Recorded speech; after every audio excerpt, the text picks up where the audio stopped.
বাংলাদেশের সংবাদপত্রের ইতিহাসে 18 ডিসেম্বর 2025 দিনটি একটা কালো দিন হিসেবে বহু বছর লেখা হয়ে থাকবে। নিঃসন্দেহে দুইটা পত্রিকা অফিস এবং দেশের প্রথম সারির অনেকের কাছে 1 নম্বর পত্রিকার মধ্যে বাংলায় প্রথম আলো, 2 নম্বরে ইংরেজিতে ডেইলি স্টার, দুইটা পত্রিকা অফিস পুড়িয়ে অঙ্গার করে দেওয়া হলো এবং এই পত্রিকাগুলো ছাপা বন্ধ। বাংলাদেশ স্বাধীন হওয়ার পরে এই ঘটনা খুব কদাচিৎ ঘটেছে। হোসেন মোহাম্মদ এরশাদের সময়ে একবার বাংলাদেশের পত্রপত্রিকা সাংবাদিকরা ওয়েস্ট বোর্ডের দাবি নিয়ে বন্ধ রেখেছিল। তারপর হোসেন মোহাম্মদ সরকারের পতনের আগ মুহূর্তে কড়াকড়ি সংবাদ মাধ্যমে কঠিন সেন্সরের মুখে বাংলাদেশের সংবাদপত্র সাংবাদিকদের সিদ্ধান্তে বন্ধ ছিল। এর বাইরে এরকম আক্রান্ত হয়ে 1971 সালেই কেবল ঘটেছিল ইনকালাব সে কামানের গোলা পড়েছিল। এবারে কামানের গোলা না পড়লেও কামানের গোলার চেয়েও ভয়ঙ্কর রকম আক্রমণ। কোনো সন্দেহ আছে? দুইটা পত্রিকা একেবারে ফ্লোরের পর ফ্লোর জ্বালিয়ে দেওয়া হয়েছে। খুব সৌভাগ্য যে পত্রিকাগুলোর কোনো সাংবাদিককে সেই কাজ করা হয়নি। তারা যেভাবে হোক কৌশলে দয়ায় তারা জান নিয়ে বেঁচে এসেছেন। এটা বাংলাদেশের সংবাদপত্রের ইতিহাস কোনদিন বুঝতে পারবে। এই দায় কার? ডক্টর মোহাম্মদ ইউনূস। এখন তিনি মায়া কান্না কাঁদছেন। ডক্টর মোহাম্মদ ইউনূস প্রধান উপদেষ্টা, দায় কি তিনি এড়াতে পারেন? তার সরকার এই পত্রিকাগুলোর নিরাপত্তা দিতে পারেনি। এটাই হচ্ছে বাস্তবতা, এটাই হচ্ছে সত্য। তার সরকার বাংলাদেশের অন্যতম একজন সম্পাদক নুরুল কবিরের নিরাপত্তা দিতে পারেনি। প্রথম আলো, ডেইলি স্টার শুধু এখন বাংলাদেশের না, বিশ্ব পরিমণ্ডলে পরিচিত সংবাদ মাধ্যম। সেগুলোকে যদি বলি যে যারা করেছে তারা হুট করে করেছে। ডক্টর ইউনূস সরকারের গোয়েন্দারা তারা কি করেছিলেন? তারা কি জানতে পারেননি শাহবাগ থেকে যে মিছিল আসছে সে মিছিল কি করতে পারে? জানা ছিল না সেটুক প্রতিরোধের মেকানিজম। এখানে তো 5 আগস্টের মতো লক্ষ লক্ষ মানুষ ছিল না।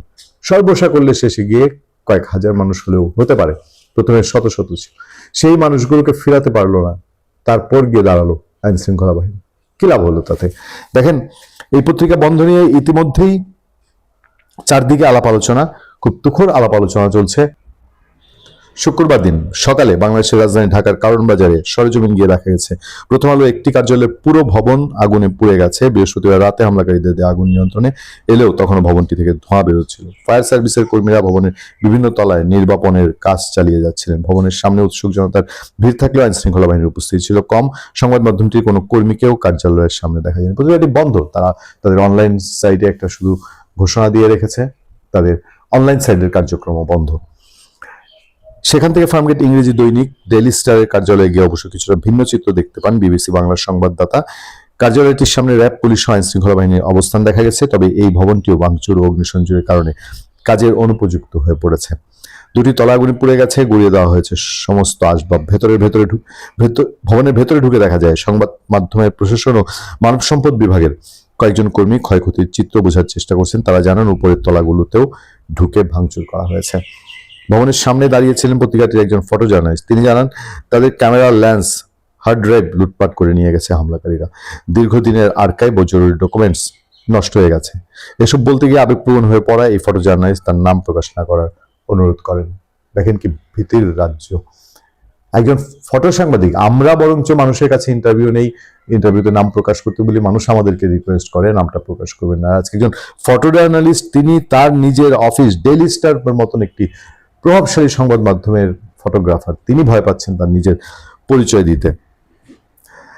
শুক্রবার সকালেও শাহবাগ মোড়ে অবস্থান নিয়ে খন্ড খন্ড মিছিল স্লোগান দিতে দেখা যায়। একদল বিক্ষোভকারীরা তারা হাদির হত্যার বিচারের দাবিতে স্লোগান দিচ্ছিলেন। বিক্ষোভকারীদের কয়েকজনের সাথে কথা বলে বিবিসি বাংলা তারা কোনো রাজনৈতিক ব্যানার নয় বরং ব্যক্তিগত অবস্থান থেকে শাহবাগে এসেছেন বলে উল্লেখ করেন। শাহবাগ রাজধানীর বিভিন্ন সড়কে ব্যারিকেড দিয়ে যান চলাচল বন্ধ করে রেখেছে আইন শৃঙ্খলা বাহিনী। এটা আরেকটা সাংঘাতিক খবর। জানেন যে এখানে ইনকিলাব মঞ্চ নামে একটি মঞ্চ প্রস্তুত হচ্ছে। আমি এই আলোচনায় পরে আবার যাব, তবে আমি আপনাদেরকে বলতে চাই একটা জিনিস, যে দেখেন এই যে সংবাদপত্রের উপর আঘাত, আমি শুরুতেই বলেছি এটা কোনোভাবেই মার্জনীয় নয়, সরকার কোনোভাবেই দায় এড়াতে পারে না। বাংলাদেশের সাংবাদিকরাও দ্বিধাবিভক্ত। বাংলাদেশের সাংবাদিকদের মধ্যে স্বার্থান্বেষী মহল আছে। তারা কতটা নিশ্চুপ হয়েছে দেখেন, যে এই ব্যাপারটি নিয়ে অন্য পত্রপত্রিকা অত বেশি নাড়াচাড়া নেই। আমার মনে হয় বাংলাদেশের সংবাদ মাধ্যম, বিশেষ করে সম্পাদকীয় পদে যারা আছেন, সব সম্পাদক মিলে যদি সিদ্ধান্ত নিয়ে এর প্রতিবাদে 1-2 দিন গণমাধ্যম বন্ধ না রাখেন, তাহলে ভবিষ্যতের জন্য আরো কালো দিন অপেক্ষা করছে কিনা। এবং একই সাথে সমস্ত সম্পাদক একই সম্পাদকীয় ছাপিয়ে তার প্রতিবাদ জানাতে পারেন। আর না হলে পরবর্তীতে আর যেই শাসনে আসুক তার সময় যদি অন্য একটা পত্রিকা ভাবে আক্রান্ত হয়, তাহলে সেই দিন কিন্তু কাউকে পাশে পাওয়া যাবে না। দেখেন এটা কতটা অকল্পনীয় যে বাংলাদেশের লিডিং দুইটা পত্রিকা মন চাইলো গিয়ে আগুন দিয়ে পুড়িয়ে বন্ধ করে দিল। আচ্ছা, আপনারা ফেসিবাদ শাসনের কথা বলেন, স্বৈরাচার শাসনের কথা বলেন, সেই সময় আইন শৃঙ্খলা বাহিনী পত্রিকা বন্ধ করেছে, আমরা দেখেছি।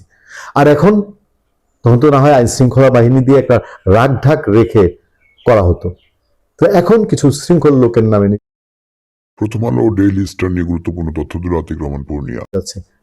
সত্যি কি বিষয়গুলো মিরাকল না?